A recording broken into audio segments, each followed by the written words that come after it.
di kota, ke desa, ke mana-mana. Saya tidak tahu dong suami dong bila apa. Pasti dong suami tanya kalau dong suami ada di masa kini, pasti dong suami dong su SMS. Tidur di situ. Beta kirim tikar. Shalom. Sekali lagi, shalom. Bertolong-tolongan dalam pelayanan. Pasti dia pun kata kunci tolong. Pernah tolong orang? Pernah? Terus? Itu kata penting itu. Tolong, terus. Karena biasa kalau tolong itu ada di lanjutan kecil. Saudara-saudara, saya coba periksa. Tolong itu ternyata terbagi dalam beberapa bagian. Tolong itu selalu berurusan dengan hati. Yang pertama itu tolong setengah hati. Tolong setengah hati. Kata-katanya bagus tapi setengah hati. Kemarin saya pun teman pendeta datang dari Labuan Bajo. Biasa kalau saya ke Labuan Bajo dia melayani saya sekali. Pas dia datang dijemput langsung ke kantor sinode. Terus karena dia ada terus saya tanya, "Kak, datang dengan?" "Datang, Deng." Terus kasih tahu bilang, "Ibu pendeta Vita jemput." Terus saya bilang, "Terus pulang Deng siapa?" "Pulang Deng." Bilang, "Nanti deh Ibu pendeta." Aduh, saya kayak langsung puji Tuhan. Saya mengatakan nanti biar saya yang antar, tapi Ibu pendeta bilang, "Sudah, nanti Ibu Vita yang antar." Saya kayak langsung bersyukur. Saya langsung sadar ini setengah hati nih. Ini tolong basa-basi. Sebenarnya tidak mau. Tapi kan biasa orang tolong nanti kalau sonde. Jadi sudah. "Pulang Deng. Saya antar ya." Sudah Ibu pendeta antar. Aduh, saya bersyukur. Itu tolong setengah hati. Jangan ikut saya ya. Di sini ada yang begitu. Tolong setengah hati.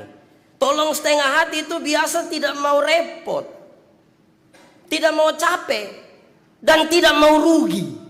Tapi kata-katanya penuh pertolongan. Itu pertama. Tolong apa? Setengah hati.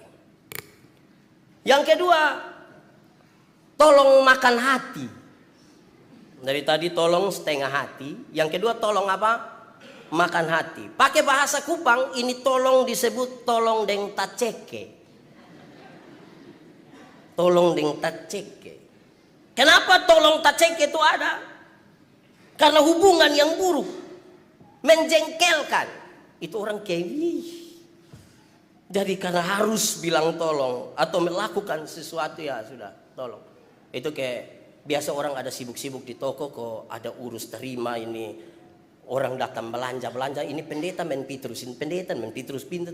Lama-lama pas itu pendeta bungkus 50.000 kok kasih. Itu tolong tapi dengan apa? Taceke. Di sini ada yang begitu. Tolong taceke ini belum yang dimaksud oleh Alkitab ini. Tolong, tapi jangan tolong dengan taceke. Kadang-kadang kita pun suami dong begitu ibu-ibu baru tamu dari muka rumah dong sebaterai, "Mak, kopi." Itu. Tapi sudahlah tolong tapi agak taceke sedikit Yang ketiga, tolong sepenuh hati.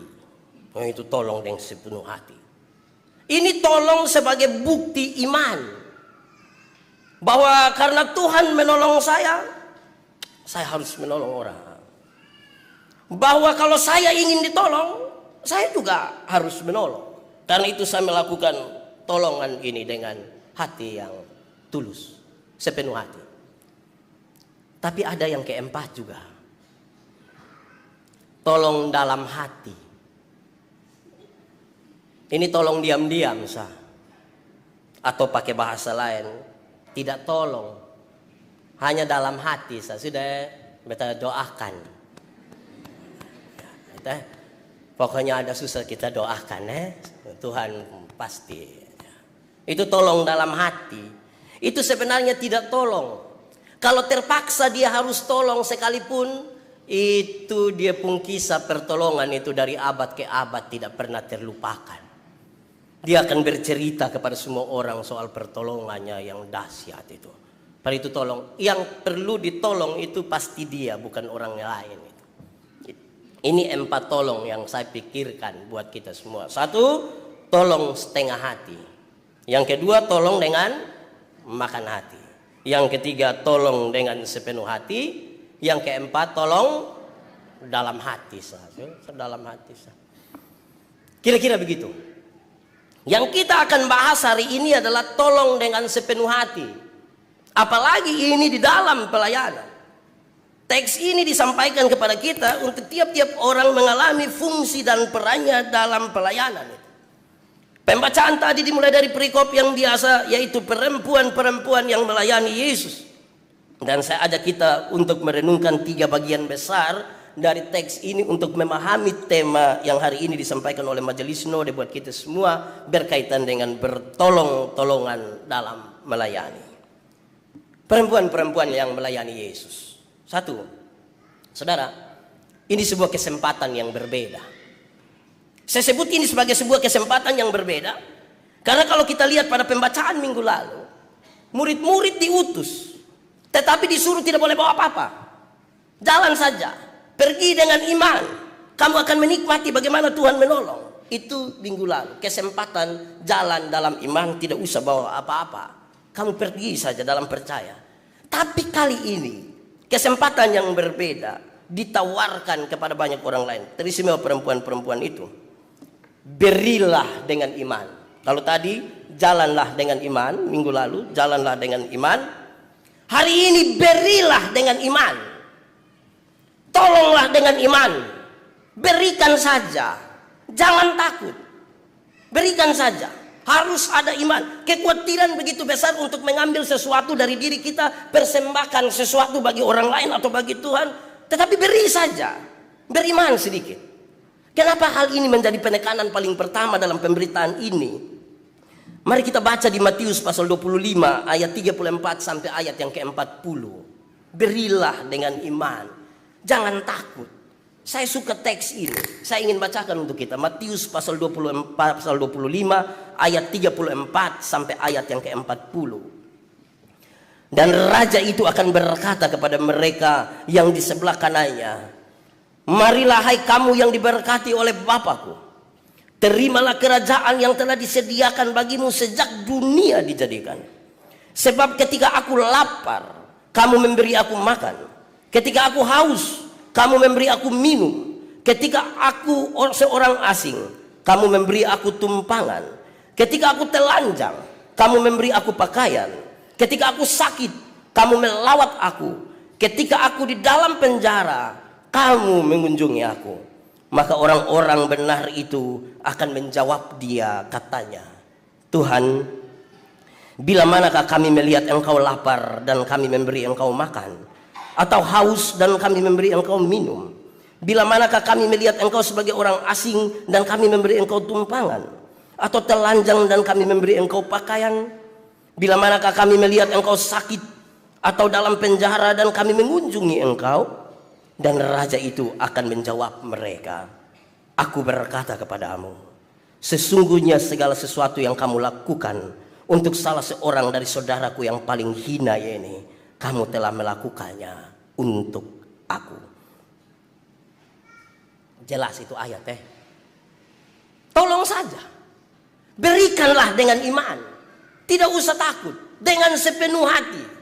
Saya juga tidak akan bilang kepada saudara, ada upahmu di sorga. Saya tidak akan omong itu. Tapi beri saja. Cukup di situ. Ada kesempatan baru. Kesempatan yang di minggu lalu ada kesempatan berjalan saja dengan iman, tidak usah buat apa-apa. Tapi kesempatan kali ini adalah kesempatan memberi dengan iman. Beri apalagi kalau sudah tahu mau beri saja. Tiustan tahan. Kasih saja. Kedua, kesempatan yang berbeda ini ditujukan kepada kalimat ini. Kepada yang diberikan lebih, selalu dituntut lebih. Siapa yang diberikan lebih banyak, kepadanya dituntut lebih. Tadi Waktu minggu lalu kita belajar tentang murid-murid yang sederhana, bukan orang-orang kaya. Mereka nelayan-nelayan kecil di Galilea yang memberi dirinya. Dan hari ini kita belajar tentang perempuan-perempuan kaya yang melayani Tuhan dengan harta bendanya. Kesempatan yang lain yang Yesus sediakan bagi orang-orang yang memiliki banyak harta untuk ada di dalam pelayanan. Kepada yang diberikan lebih, dituntut lebih. Hukumnya begitu.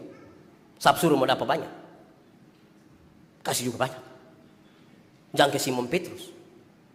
Simon Petrus tadi pastor mau naik di atas gunung. Tuhan bilang, lihat kok semua bawa batu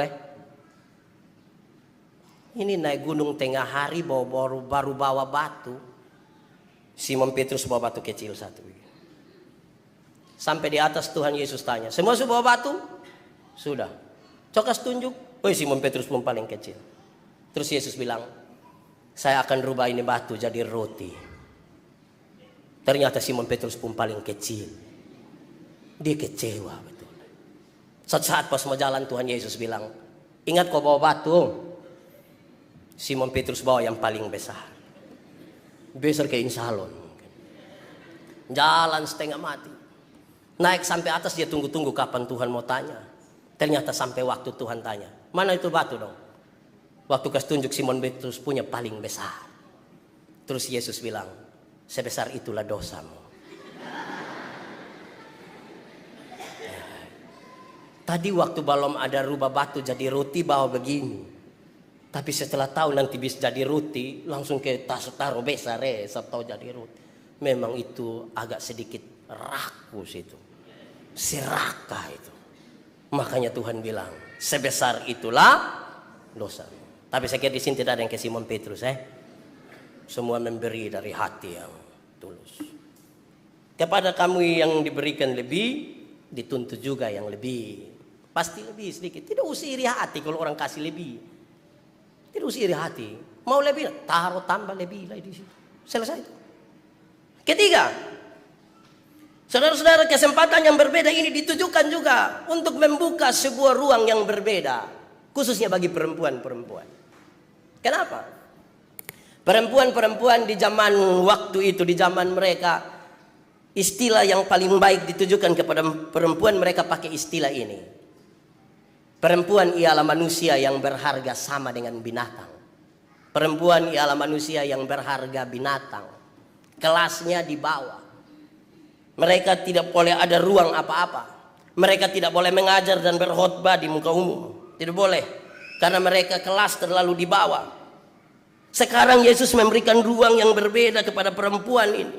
Mereka diangkat sekarang.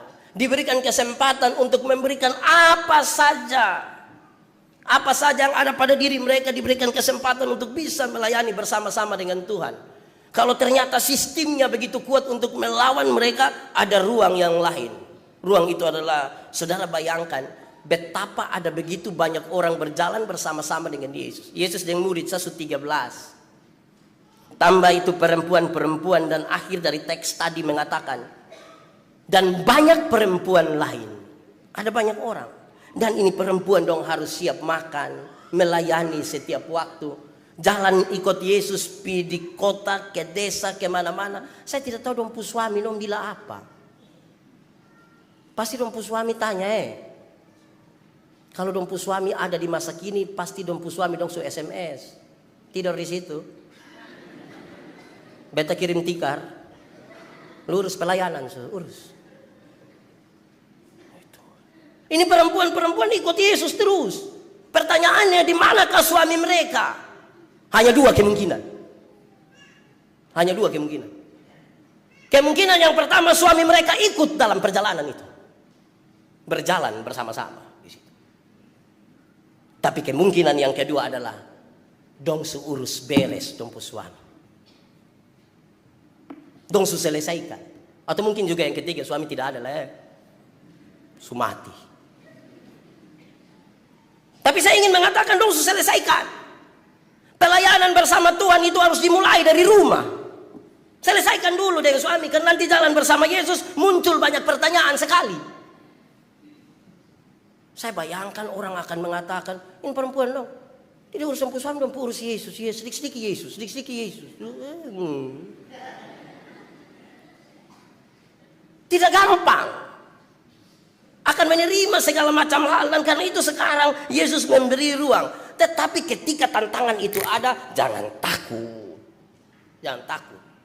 Karena teori ini menjawab banyak sekali persoalan. Teorinya adalah ketika yang lemah diangkat, tangan yang kuat itu yang memegang. Tuhan yang pegang mereka yang lemah. Mereka tidak akan dipermalukan. Rubah sebuah kalimat lama. Seolah-olah kita yang pegang Yesus kuat-kuat. Berhenti. Siapa mau pegang Yesus kuat-kuat? Makin kuat, makin pakai tenaga pegang Yesus, makin cepat melepaskan Yesus. Tapi kalau membebaskan diri dan biarkan Yesus yang pegang, ada saat di mana kita lemah dan tidak berdaya, tapi tangan Tuhan kuat memegang kita. Tidak usah takut. Tidak usah takut. Takut apa? Aku jalan di Yesus. Tapi tidak usah takut itu bukan berarti tidak ada masalah. Banyak. Mulai dari yang betul sampai tidak betul. Tidak usah takut. Jalan saja. Ini resiko sebuah keputusan iman. Nanti sebentar kita lihat kenapa sampai mereka ambil langkah senekat itu. Memahami betapa Tuhan berkarya begitu dahsyat dalam hidup mereka. Tidak ada lagi yang bisa lebih daripada kasih Kristus. Ini yang kemudian kita benarkan apa yang Paulus katakan. Apa yang lebih berharga dari pengorbanan Kristus bagi kita? Tidak ada. Tidak ada. Yang keempat, saudara, untuk kesempatan yang berbeda. Kesempatan yang berbeda. Ini ditujukan kepada kelompok di luar murid Yesus. Ini kelompok yang ada di luar sistem. Kemarin Yesus mengutus murid-murid. Jelas mereka para rasul. 12 orang Yesus utus mereka. Sekarang Yesus berikan kesempatan kepada mereka yang di luar sistem. Supaya jangan pikir bahwa melayani Tuhan itu hanya saja bagi mereka yang ada di dalam sistem. Tidak. Yang di luar sistem tetap punya kesempatan besar untuk bisa melayani. Kalau kita belajar dan kita bicara dalam konteks bergereja hari ini, melayani Tuhan itu bukan sekedar tugas para majelis yang ditabiskan tanggal berapa itu. Ini tugas semua orang. Baik yang ada di dalam sistem, baik yang ada di luar sistem. Semuanya punya kesempatan yang sama. Melayani Tuhan. Saya ingat kalimat-kalimat dari orang tua dulu. Orang tua dulu bilang, anak dong, kalau kamu tidak jadi pendeta itu tidak apa-apa, yang penting bisa jadi pelita. Tidak jadi pendeta, yang penting jadi apa? Pelita. Kalau tidak tahu pelita, nanti itu dengar habis, bakar habis ini do itama sudah. Tidak jadi pendeta, yang penting jadi pelita. Biarkanlah sinarmu bercahaya. Nyala apimu bercahaya di mana-mana, biarkan itu. Baik di dalam sistem, baik di luar sistem. Percaya. Jangan redup ketika engkau ada di luar sistem. Ini perempuan-perempuan sementara diangkat. Saya sengaja untuk minggu ini pilih lagu lama semua. Lagu-lagu yang minta maaf ya KW. Agak berat tapi biar menyanyi saja. Kita nih ke apa kok? Menyanyi yang sekarang saja. Yang now saja. Yang dulu. Biar kita memahami apa sesungguhnya pelayanan itu. Tidak sekehendak hati kita. Tapi belajar untuk memberi makna yang baik sebagai berkat. Yang kedua. Tadi itu yang pertama. Perempuan-perempuan yang melayani Yesus itu ini kesempatan yang berbeda. Yang kedua. Bukan saja kesempatan yang berbeda. Ada kumpulan yang berbeda. Menarik saya mau bawa kita masuk untuk memahami kumpulan yang berbeda ini. Kenapa? Dicatat dengan baik di situ. Saudara-saudara perempuan-perempuan yang ikut Yesus dalam pelayanan itu, mereka gabungan dari latar belakang yang berbeda-beda. Latar belakang mereka beda-beda. Suku beda. Status sosial beda. Ada yang istri pejabat toh. Yohana. Bendahara Herodes pu istri. Ada yang budak. Ada yang orang jajah. Jenis kelamin beda. Latar belakang penuh perbedaan ini. Itu berarti sekarang Yesus menembus batas-batas yang dibangun oleh manusia.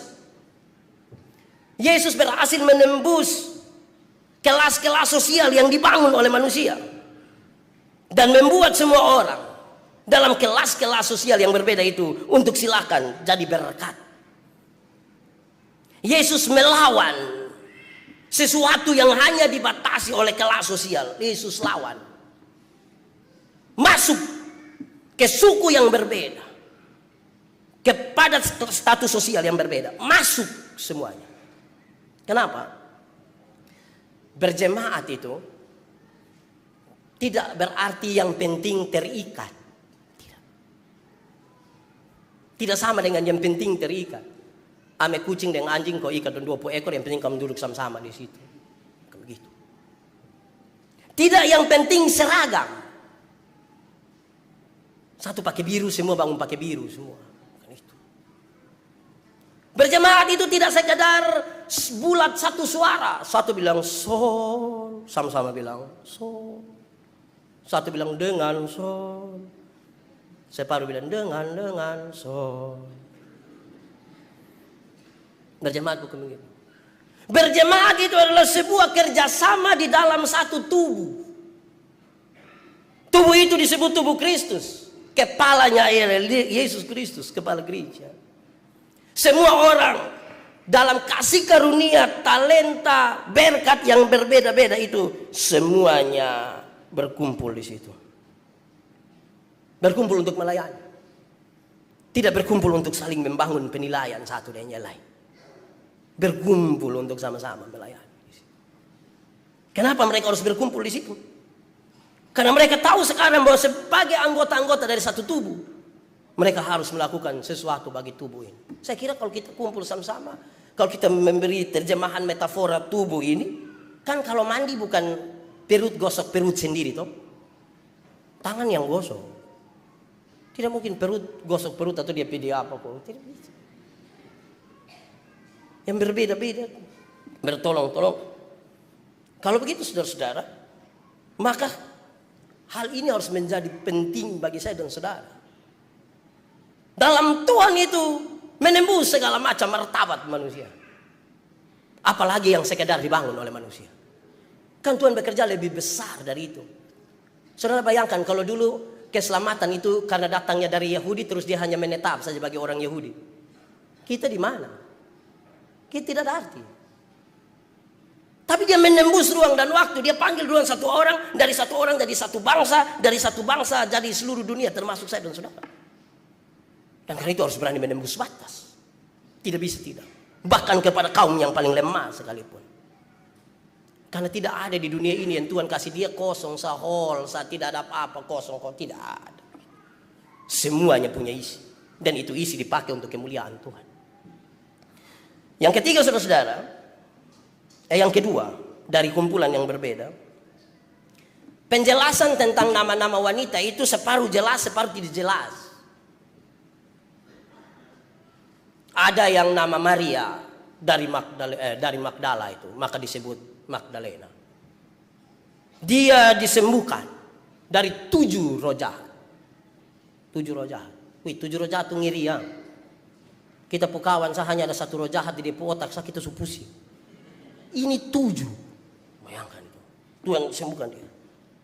Ada Yohana, istri dari seorang pejabat. Ada yang bilang perempuan-perempuan saja, tidak disebutkan nama mereka. Tidak disebutkan. Saudara, apa maksud semua itu?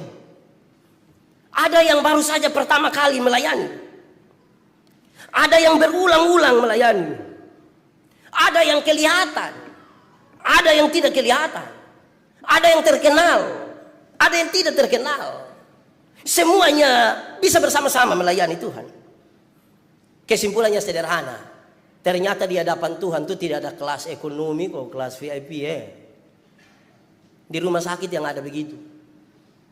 Di Tuhan tidak ada kelas ekonomi, kelas VVIP, kelas BPJS, dan tidak ada. Yang ada Tuhan di Tuhan. Yang ada di dunia, di Tuhan tidak ada kelas-kelas. Berarti ada masalah ketika kita berusaha membangun kelas dalam persekutuan jemaat. Masalah itu begitu serius. Harus diselesaikan. Kelas apa? Tidak boleh ada kelas. Yang keempat, ini akan jadi penjelasan terakhir, tapi biar saya harus bicarakan ini di kumpulan yang berbeda. Saya lihat sudah terlalu tegang. Terus tegang. Di rumah baru tegang, di sini jangan tegang. Yang ketiga, kelompok yang ikut Yesus itu, kalau saudara baca di ayat 4 dan selanjutnya, kelompok itu kemudian Tuhan Yesus bedakan. Tuhan Yesus bedakan dorang. Ini yang rame-rame ikut Tuhan Yesus ini kemudian dibedakan menurut kelompok-kelompok, bukan menurut kelas-kelas. Menurut kelompok mereka. Nanti sebentar baru ada penjelasan. Bagian yang ketiga sekarang. Jadi tadi perempuan-perempuan yang mengikuti Yesus itu, yang pertama ada kesempatan yang berbeda, yang kedua ada kumpulan yang berbeda, yang ketiga nih ada pengalaman yang membentuk perilaku baru. Pengalaman yang membentuk sebuah perilaku baru. Kenapa? Banyak dari mereka yang karena berjumpa dulu dengan Tuhan, mengalami sesuatu dengan Tuhan, merasakan kasih Tuhan, baru terjun dalam pelayanan. Pengalaman dengan Tuhan itu yang membentuk perilaku pelayanan mereka. Saya memberi catatan yang menarik di sini. Ada 3 catatan bahwa pengalaman kita dengan Tuhan membentuk perilaku pelayanan kita. 1. Jangan sekali-kali hanya berpikir tentang Yesus. Jangan sekali-kali hanya berpikir tentang Yesus, tapi alamilah Yesus dalam hidupmu. Alami Yesus dalam hidupmu. Jangan hanya berpikir tentang Yesus. Alami sesuatu bersama Yesus. Akan membentuk pola pelayanan. Kalau tidak alami hanya pikir-pikir itu soal. Kenapa? Banyak hamba-hamba Tuhan kayak kami, banyak jemaat Tuhan baru sampai berpikir tentang Yesus, belum mengalami dengan Yesus. Karena hanya berpikir, terakhir dia jadi pikiran. Dan kalau sudah pikiran, ada 3 hal yang ingin saya kasih tahu saudara. 1, kalau ternyata hanya berpikir saat tentang Yesus dan pelayanannya, membuat orang jadi pikiran, dan pikiran itu kemudian menimbulkan 3 hal. 1, ingat banyak penyakit dimulai dari pikiran. Bisa sama-sama ucap, banyak penyakit dimulai dari pikiran. 1, 2, 3. Banyak penyakit dimulai dari pikiran. Pikir saya tidak apa-apa, kalau sampai pikiran sakit itu. Saya kawan begitu tuh 2 hari. 2 hari saja melayani. 1 itu ada banyak penyakit dimulai dari pikiran. Yang kedua, pikiran itu mempengaruhi tubuh. Pikiran itu mempengaruhi tubuh. Dengar bilang, aduh ayam 1 mati. Kita langsung aduh, ke tubuh langsung lemas toh. Karena pikiran mempengaruhi tubuh. Pikiran yang sehat mempengaruhi tubuh. Pikiran kacau mempengaruhi tubuh. Pikiran yang tidak sehat mempengaruhi tubuh. Tolong isi dengan jangan pikiran. Melayani, mengalami dengan Tuhan. Mengalami. Saudara harus renungkan, apakah saudara mengalami sesuatu dengan Tuhan? Tapi jawabannya nanti setelah yang ketiga ini. Yang ketiga saudara, bukan yang ketiga yang ini yang beta mau omong, ini bagi ketiga paling bawah. Iblis. Dari yang pertama tadi, banyak penyakit itu muncul dari pikiran. Yang kedua, pikiran mempengaruhi tubuh. Yang ketiga saudara, iblis itu menyerang pikiran. Atau masuk melalui pikiran. Saya kasih contoh Dulu itu waktu ini Hawa dan Adam domba omong deh itu iblis itu. Iblis pun kalimat menarik kalau kita belajar Kejadian pasal 3. Iblis bilang begini. Bukankah Tuhan bilang engkau jangan makan semua? Sebelumnya orang tidak pernah dengar itu kalimat. Karena yang mereka dengar Tuhan bilang, Semua boleh engkau makan, sampai di sini yang tidak boleh. Tapi iblis mulai masuk. Bukankah dia suruh jangan makan semua? Pikiran itu masuk sedikit. Dan orang bilang begini, tidak. Tuhan bilang semua boleh makan, yang ini yang tidak boleh. Tapi pikiran itu merayap masuk lebih kuat untuk mengatakan bahwa ternyata kalau kamu makan, kamu akan jadi sama dengan Tuhan Allah. Dia masuk dari pikiran. Lantas itu mulai dibuahi.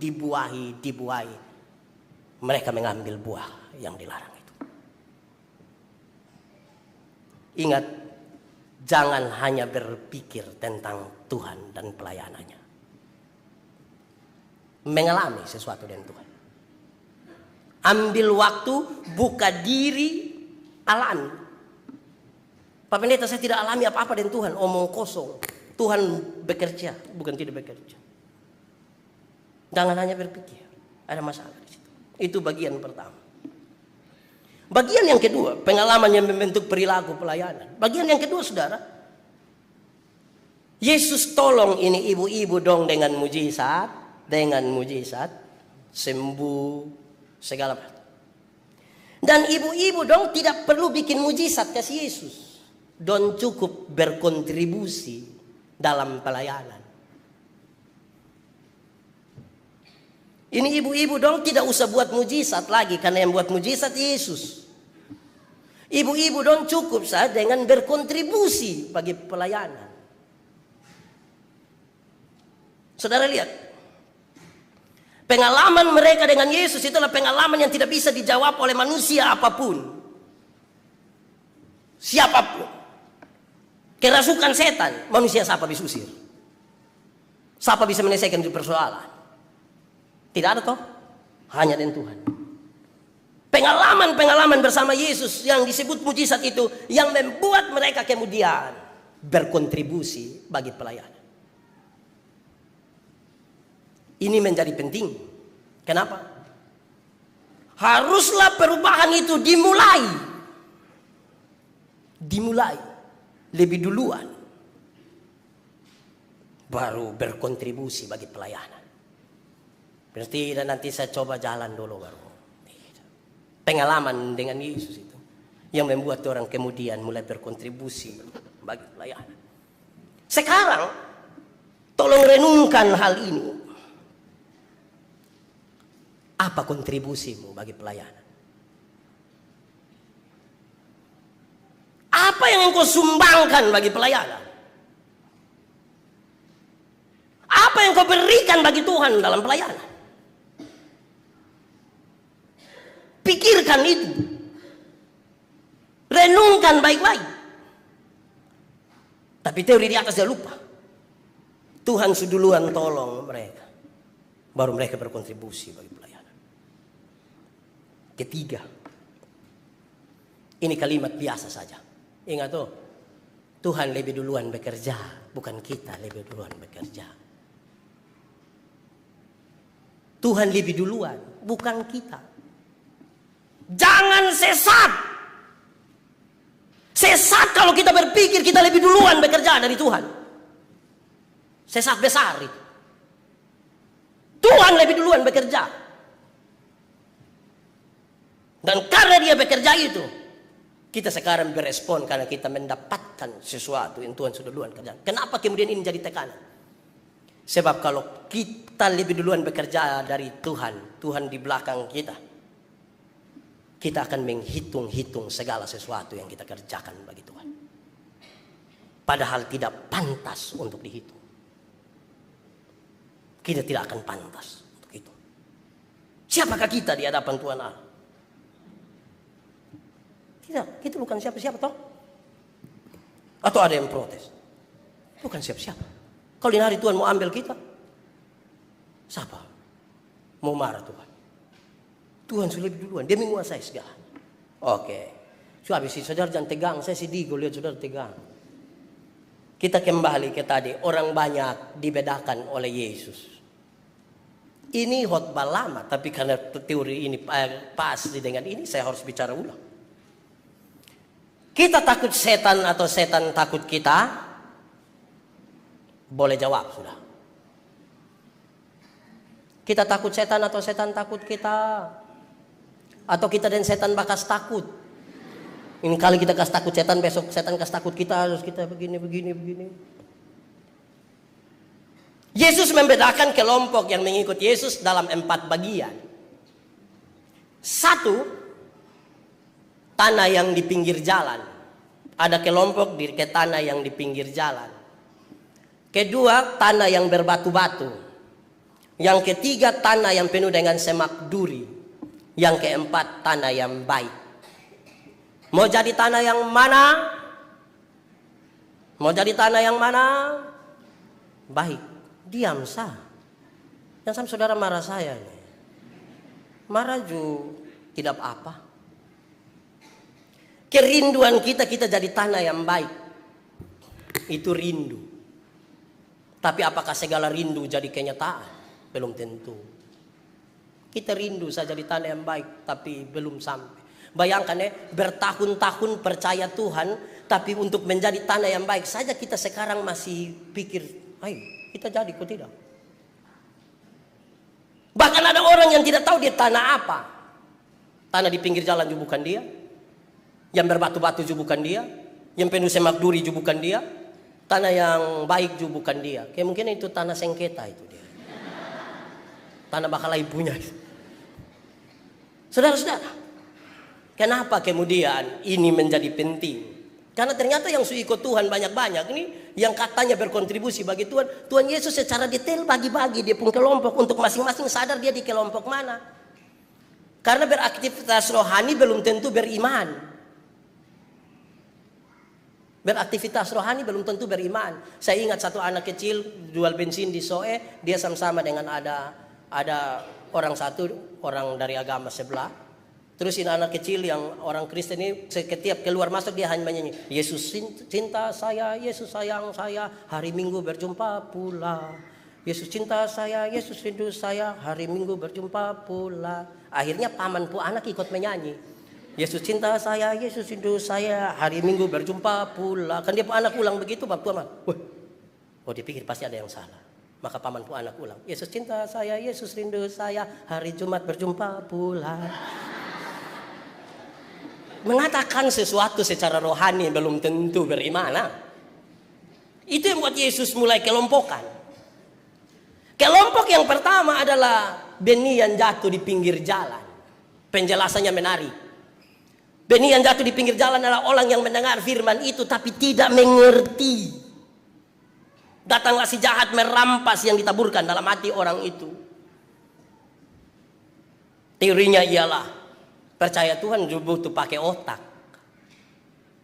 Sudah yang segenap hati subetul, sudah yang segenap jiwa subetul, tapi harus juga dengan segenap akal budi. Supaya berhadapan dengan pelayanan itu pasti. Kalau tidak pasti itu yang bahaya. Kita akan hidup menurut apa kata orang. Bukan apa yang kita tahu dengan pasti. Karena pengalaman tadi.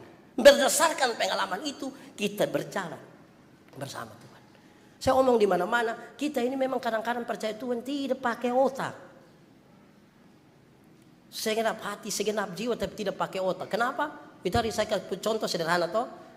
Bilang baca Efesus pasal 6 ayat 11 seterusnya kasih tahu bilang inilah cara-cara melawan tipu muslihat iblis. Kasih tahu 1, 2, 3 bagian terakhir bilang doa yang tiada henti-hentinya membuat iblis ketakutan. Tapi ibu hamil dong keluar malam dong tidak berdoa. Ambil paku 10 senti tusuk di sini. Otak itu. Separuh jalan bawa gunting. Mau gunting setan. Otak di percaya Tuhan butuh pakai otak. Kalau tidak, iblis yang rampas itu. Kacau kita. Saya ada ibu mau datang dari Kaineno ke Kupang. Kaineno ke Kupang kira-kira 180 kilo. Tengah malam angkat motor jam 9 pas mau jalan. Saya naik, ibu naik, Dona naik. Terus saya bilang, Bapak, kenapa? Jangan lupa taruh genoak. Untuk usir setan. Lu yang setan. Setan tidak takut genoak. Betul kok tidak? Kenapa lawan setan pakai ganoa? Aneh betul. Di sini juga ada yang begitu. Tanah apa? Jual itu tanah itu. Aneh saya. Belum lagi kalau musim hujan, kau don't tahan hujan. Hujan belum turun Proyek Pak, proyek. Apa hubungan hujan dan proyek? Bapak, akhir tahun ini proyek pemerintah banyak, Bapak jadi orang tutup hujan. Hujan bisa ditutup? Bisa. Bagaimana cara tutup? Saya kira di penjelasan ilmiah, masuk akal dan bisa dipertahankan terus menerus toh. Saya bayangkan ditembakkan pakai laser atau pakai efek kaca. Ternyata tidak. Permisi Bapak. Kita tinggal buang pakaian dalam di atas rumah. Hujan tidak turun. Celana dalam merek apa itu? Mengerikan itu. Apa Saudara-saudara, nanti tanggal 15 malam itu 16 Imlek toh. 15 malam itu hujan mau turun kok tidak turun tidak penting. Berkat Tuhan sudah ada dan mengalir. Kalau berkat hanya tergantung hujan, taruh dia di bulan Oktober kok saya lihat hujan turun. Biarkan saja. Penyertaan Tuhan melampaui batas-batas yang kita bangun. Kalau tidak kita ini beriman kepada Tuhan tapi bermasalah. Hancur itu hancur. Masalah berat. Itu satu. Pak Pendeta, tapi kan kami tidak mengerti. Pak dong kan sekolah khusus barang. Kami ini tidak. Amsal pasal 1 ayat 7. Permulaan pengetahuan ialah takut akan Tuhan. Bukan sekolah tinggi. Banyak yang sekolah tambah tinggi tambah gila. Permulaan pengetahuan ialah takut Tuhan, bukan sekolah tinggi. Jadi kalau bertahun-tahun percaya Tuhan tapi masih melakukan hal-hal yang salah itu, tandanya kita belum takut Tuhan. Belum takut Tuhan. Kedua, benih yang jatuh di tanah yang berbatu-batu. Ini sudah lebih baik. Dia menerima firman itu dengan gembira, tapi tahan sebentar saja. Ketika datang penindasan, penganiayaan karena firman itu, orang itu pun segera murtad. Padahal dia sudah terima firman dengan gembira. Amin. Haleluya. Beri kemuliaan bagi nama Tuhan. Tapi firman itu dia tidak pakai di rumah. Firman itu tidak pakai ketika dia ada dalam persoalan. Banyak kali kita sudah tahu semua tentang Tuhan. Pakainya yang tidak. Pakainya yang tidak. Saya pun contoh-contoh sederhana, saya kira saudara masih ingat. Kalau orang tolong kita, kok kita bilang terima kasih itu baik. Baik. Baik sekali atau hanya baik saja? Nah angkat tangan, siapa pun suami yang pagi-pagi dia pun istri bikin habis kopi, dia bilang, Mama terima kasih. Ada.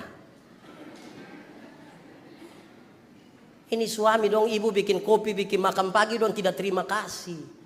Tapi kalau pergi makan di warung, subayar lah terima kasih lah. Kadang-kadang janji itu mbak, besok saya datang lah. Tidak bisa begitu. Tahu lakukan. Mengalah tuh baik atau tidak? Yakin? Terlalu yakin? Atau yakin saja? Kita bilang mengalah itu baik. Nah, kalau setiap kali suami istri bakal lain, siapa mengalah duluan? Suami kok istri? Istri kok suami? Suami kok istri? Mulai baku tuduh. Kita sama-sama tahu bila mengalah itu baik. Maka kalau dua-dua bakal lain, dua-dua tidak mengalah. Malam bapak tidur di kebun. Deng ular. Alasan bapak panas. Kalau terpaksa tidur satu tanpa tidur, satu hadap kiri, satu hadap. Ada apa omong kok tidak? Tidak.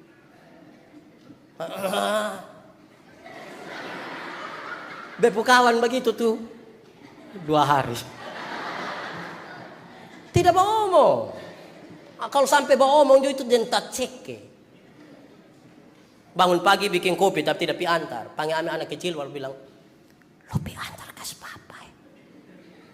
Bapak terima itu kopi di ruang tamu, bapak bilang, Mama yang suruh kok. Terusin anak dari ruang tamu pulang di belakang dia pun mama panggil kau tanya, bapak bilang apa? Suami istri ini. Tapi cita-citanya memenangkan Indonesia bagi kemuliaan Tuhan. Penipuan itu. Tipu itu. Kok dengan istri dan suami saya tidak bisa. Aduh. Hei. Tadi nas pembimbing tadi baca toh. Galatia 6 ayat 2. Terutama ayat 3. Kita tidak. Itu tipu diri tuh. Tahu nggak bikin. Sesederhana itu sah. Konsep yang terlalu banyak. Tahu apa bikin saja. Banyak kali kita suka tentang Tuhan. Ini bamaki tidak baik. Tapi kalau ada anak bamaki doang cuma marah. Hei. Jangan ngomong. Dia cuma maki dia pun anak kesuruh anak jangan maki orang lain. Siapa yang sakit? Yang ketiga, benih yang jatuh di tanah yang penuh dengan semak duri. Oh ini lebih baik. Yang jatuh di tanah yang semak duri ini, kalau tadi yang jatuh di pinggir jalan kan dia tidak mengerti sama sekali. Yang jatuh di semak duri sudah mengerti firman tapi tidak pakai. Yang jatuh di tanah yang penuh, yang jatuh di berbatu-batu tuh. Yang jatuh di tanah yang penuh semak duri, sudah mengerti firman, sudah coba pakai, tapi kekhawatiran terlalu besar. Kekhawatiran terlalu besar. Iman kalau sudah lebih kecil dari kekhawatiran, dia seolah-olah bertumbuh dan ada buah, tapi kecil saja. Kenapa iman tidak boleh lebih kecil dari kekhawatiran?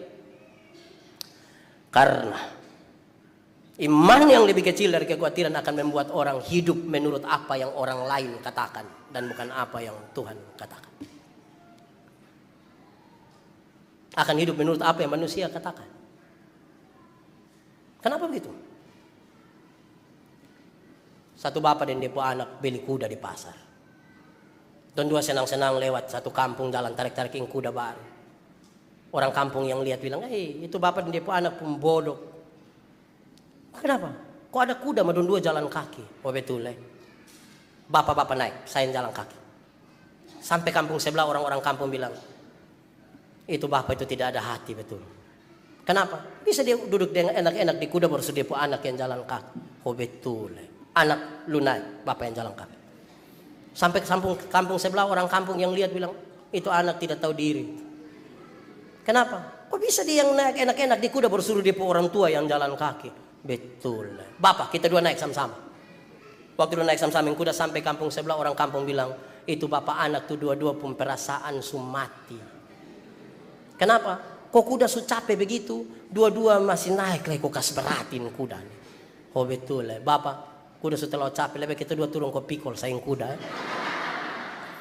Waktu dua pikulin kuda sampai kampung sebelah orang kampung su tidak omong hanya bakorek.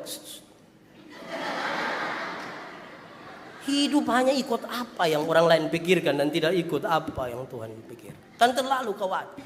Kita ini kadang-kadang tidak bisa. Tapi karena supaya memenuhi apa yang orang lain mau. Ikut yang Tuhan mau. Kedua, kekhawatiran bisa membuat kita tipu. Kekhawatiran bisa membuat kita tipu. Tipu itu boleh kok tidak? Omong. Tipu boleh kok tidak? Yakin? Yakin sekali? Tapi kalau tipu untuk kebaikan boleh kok tidak? Boleh kok tidak? Adalah tipu untuk kebaikan. Tidak ada tipu itu tipu. Tidak ada tipu untuk kebaikan. Karena satu tipu akan melahirkan tipu baru. Bapak, kenapa tidak pergi gereja? Oh perasaan pendeta tadi, aduh saya sakit Pak Pendeta. Sakit. Ketemu dia istri kita bilang, bilang papa ada sakit. Karena mentua tidak tahu, mentua bilang, tidak. Kita ketemu baptua, kita bilang, bapak, mama bilang bapak tidak sakit, Terus baptua bilang, saya sakit tapi belum kasih tahu mama. Sudah. Kalau ikuti 3 lah.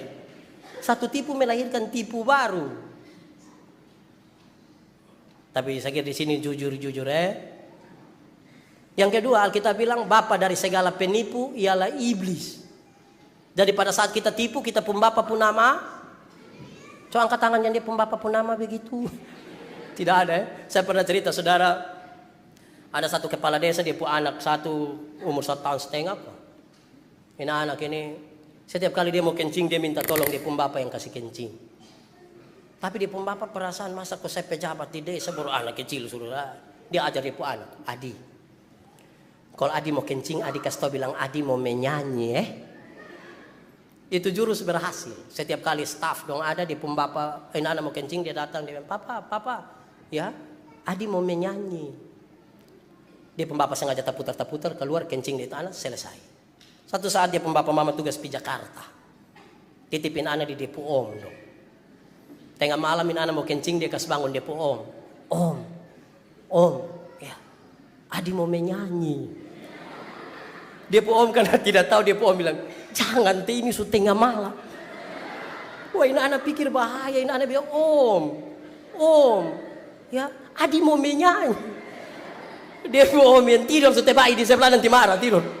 Wah ini anak pikir bahaya, dia om, ya tidak bisa dia harus menyanyi. Akhirnya depo om bilang sudah, kalau begitu Adi menyanyi pelan-pelan di om pun telinga.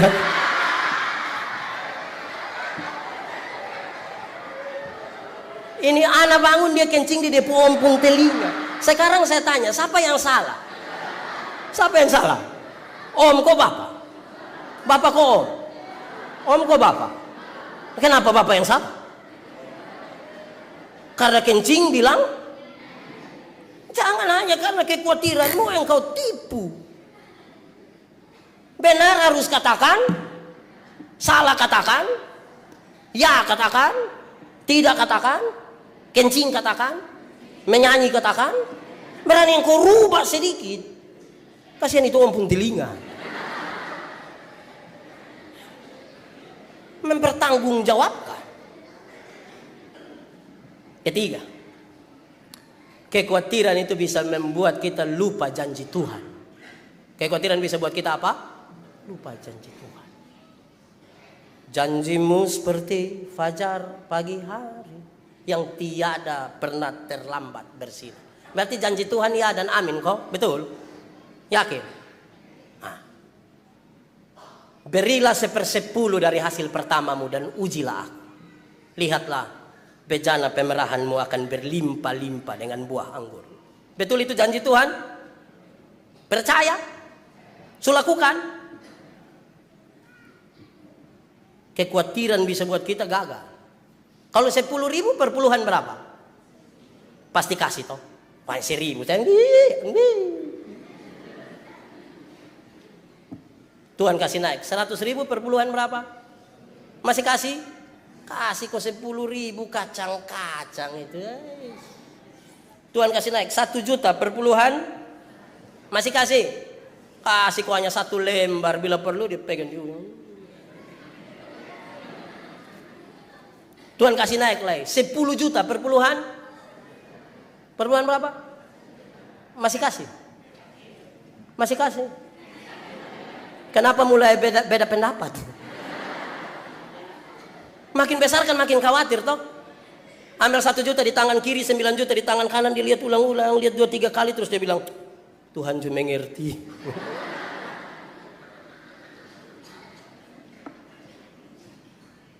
Dan kita hidup masih di situ. Lantas bagaimana kita bisa berkontribusi? Saudara, kalau kita tenggelam betul-betul di dalam apa yang Tuhan ingin katakan kepada kita, ternyata bahwa kita harus biarkan diri kita yang dituntun hanya oleh Roh Kudus. Kalau tidak, kita ini 2 pengalaman akan terjadi. 1, kita akan terlalu mengandalkan diri kita. Yang kedua, kita akan pilih-pilih. Pilih. Kalau yang mati, kalau yang undang orang biasa-biasa saya sudah. Biarkan orang mati, kubur orang mati. Tapi kalau yang itu kita harus piye. Karena kita tidak tenggelam. Tidaklah. Saudara, tanah yang terakhir ialah kelompok yang terakhir dari kelompok yang mengikuti Yesus adalah tanah yang baik. Tanah yang baik ialah orang yang mendengar firman itu dan mengerti, dan karena itu dia berbuah. Buah itu yang jadi berkat. Karena Tuhan tahu dia akan memberi, Tuhan memberi buah bagi dia. Supaya dia jadi berkat. Lagunya hitung berkat, dia jadi berkat. Ada masalah, hitung berkat. Bila tofan keras melanda, kalau kau memandang harta orang lain, hitung berkat. Jangan memandang harta orang lain kepingin, hitung berkat Tuhan yang Tuhan kasih. Wah, itu jadi berkat.